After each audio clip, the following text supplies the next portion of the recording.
Sziasztok, köszöntünk mindenkit nagyon sok szeretettel, itt van kedves feleségem is. Sziasztok, én is mindenkit nagyon sok szeretettel köszöntök. Ez az Istennél van a megoldás podcast újabb része.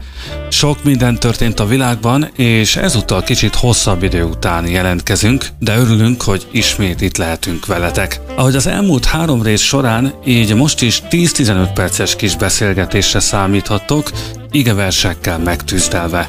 Lassan vége az évnek, és a témánk decemberre, hogy hogyan is őrizhetjük meg a lelki békénket az ünnepi időszakban, mert sajnos mindnyájan az év vége felé megtapasztalhatunk fáradtságot, a vásárlás és az ünnepi előkészületek zűrzavarát. Azért tartjuk fontosnak ezt a témát, mert mióta ember az ember, valamilyen formában ünnepel. Az ünnepek fontos szerepet játszottak már a bibliai időkben is. Ezek nem csupán hagyományok, hanem Isten dicsőítésére, családi összetartásra és lelki feltöltődésre is szolgálnak. Az Úr az ünnepeket mindig örömteli alkalmaknak szánta. Az ünneplés sosem a stresszről, hanem az Istennel való kapcsolat megerősítéséről szól. Ide kapcsolódik a Zsoltárok 95. fejezetének első és második igeverse. Jöjjetek, újjongjunk az Úr előtt, örvendezve kiáltsunk üdvösségünk kősziklája előtt, menjünk előtte hálaadással, és énekeljünk neki zsoltárokat. Egyébként keresztény körökben is nagy a megosztottság az ünnepekkel kapcsolatban, ez egy nagyon-nagyon szerteágazó téma, nem is mennénk bele annyira mélyen, mert erről órákat lehetne beszélni. Vannak, akik nem ünnepelnek ilyenkor, mert pogány eredetűnek tartják, míg mások Jézus születésére összpontosítanak. A hírbeli különbségekkel semmi probléma, mert mindenkinek szabad akarata van. Keresztényekként érdemes ebben is a szeretetre törekedni, hogy el tudjuk fogadni egyrészt a másik hívő testvérünk hitnézetét, másrészt pedig Jézus arra bátorít minket, hogy úgy szeressük egymást, ahogy ő szeret minket. János evangéliumának 13. fejezete 34. igevers. Új parancsolatot adok nektek, hogy szeressétek egymást, ahogyan én szerettelek titeket, úgy szeressétek egymást. Jézus arra bátorít bennünket, hogy mindig szeressük egymást, úgy, ahogyan ő szeretett minket, ezt az előző igevers is megerősíti.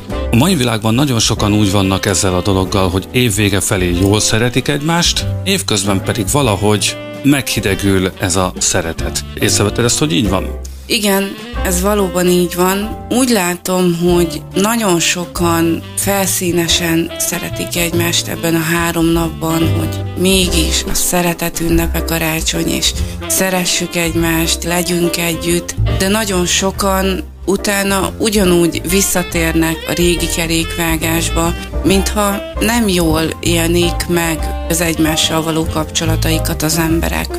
Igen, ez már régebbi időkben is így volt. És ha már ennyire jól megágyaztunk ennek a témának, akkor mesélj, nálatok milyen karácsonyi szokások voltak? Miket csináltatok karácsony közelettével? Miket csináltatok az adventi időszakban? Amikor kisgyerek voltam, az adventi időszakra nem igazán emlékszem, inkább arra, hogy szenteste előtti napon már ment a sütés-főzés, készülődtünk arra, hogy nem sokára jönnek az ünnepek, szenteste napján 24-én pedig délután kiöltöztünk ünneplőruhába, 5 órakor odaálltunk a fa elé, énekeltük a Mennyből az angyalt, talán mondhatom, hogy ez valamilyen szinten keresztény vonulata volt, de annyira mégsem.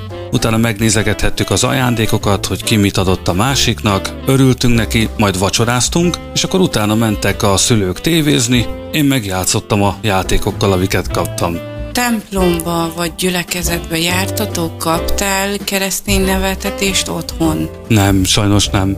Tehát akkor nálatok egy ilyen zöldfenyőfa, üveggömbök, ajándék? Igen, kivilágított fa, girlandokkal megtűzdelve. Nem volt semmilyen keresztény vonulata. És most hogy ünnepelsz? Jézus születésére emlékezve ünneplem a karácsonyt. Bizonyos okokból most már nincsen nálunk karácsonyfa, de ettől függetlenül én díszbe öltöztetem a szívemet, hogyha mondhatom így, mert hogy Jézus születésére emlékezem ilyenkor, és ugyanúgy meghitten ünneplem a karácsonyt. Te is mesélj, milyen volt gyerekkorodban, és most hogyan változott ez? Nálunk gyerekkoromban úgy telt a karácsony, hogy nagyon nagy hangsúlyt fektetett anyukám a sütemények sütésére, az ételek főzésére. Mindig nagyon sok és finom karácsonyi étel volt, nagyon szerettük feldíszíteni a házat, nagyon szép műfenyőfánk volt. Én sem kaptam keresztény neveltetést, nálunk is inkább arról szólt a karácsony, hogy ajándékozás, sütemények, ételek fogyasztása, nagyon jó karácsonyi filmek nézése, lényegében ennyi volt nálunk a karácsony. Attól függetlenül szép lehetett, hogy nem volt keresztény vonulata, és akkor most hogyan alakul ez nálad? Személy szerint én nagyon szeretem a karácsonyt, Jézus születésére emlékezem vissza. Szerintem ez egy nagyon csodálatos dolog, hogy Isten eljött ebbe a bűnös világba és megváltja az embereket. Csodálatos dolog bizony. Másrészt pedig mi is ugyanúgy süteményeket sütünk, nagyon finomokat eszünk, karácsonyi filmeket nézünk, Bibliát olvasunk, külsőségekben ez az ünnep nem jelenik meg, nem állítunk karácsonyfát, nem teszünk ki díszeket. Személy szerint nekem a karácsonyfa állítás és a lakás kidíszítése nem fontos. Egyrészt nagyon nagy munka lenne nekem, másrészt pedig én nem látom a fenyőfát, nem látom a díszeket, tehát ezért nincs is túl nagy jelentősége számomra. Én se látom már annyira, de valóban nem lenne egyszerű kidíszíteni a házat sem. Ahogy említettem az elején, hogy a szívünket díszítjük ki. Igen. Nincsen semmi gond azzal, hogyha valaki nem díszíti ki a lakását, vagy nincsen fenyőfája, vagy karácsonyfája. Tehát szerinted sem? Szerintem sem. A lényeg az, hogy a szívünk legyen feldíszítve, úgymond.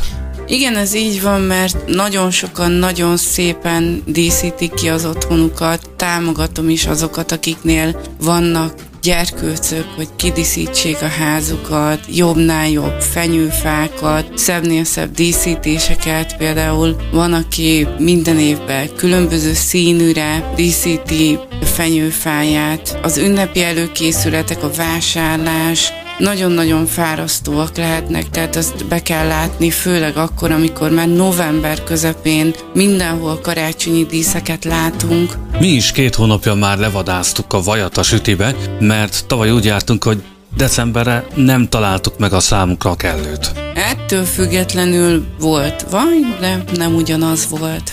Finom volt a süti, nem volt vele semmi probléma, de ilyenkor mindig úgy van, hogy karácsonykor a vásárlás, a rohanás közepette nagyon sok termék nincsen már a boltok polcain, ettől is sok embernél stressz van, szoronganak, mert hogy nem találják meg azt, amit szeretnének, és megijednek, hogy nem úgy alakul, ahogy ők eltervezték. Igen.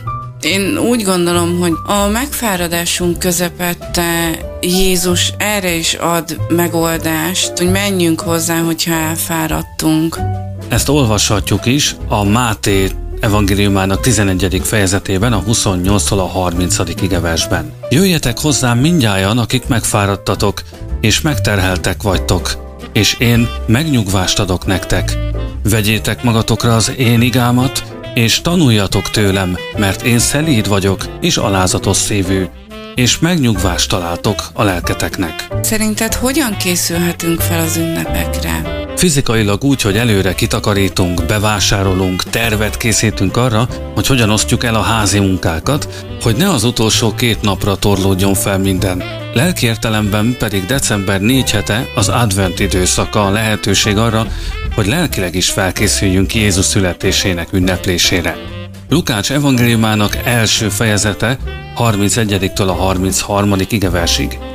Íme fogansz méhedben, és fiút szülsz, akit nevezi Jézusnak. Nagy lesz ő, és a magasságos fiának nevezik majd. Az Úristen neki adja atyának, Dávidnak a trónját, ő pedig uralkodik a Jákob házán örökké, és uralkodásának nem lesz vége.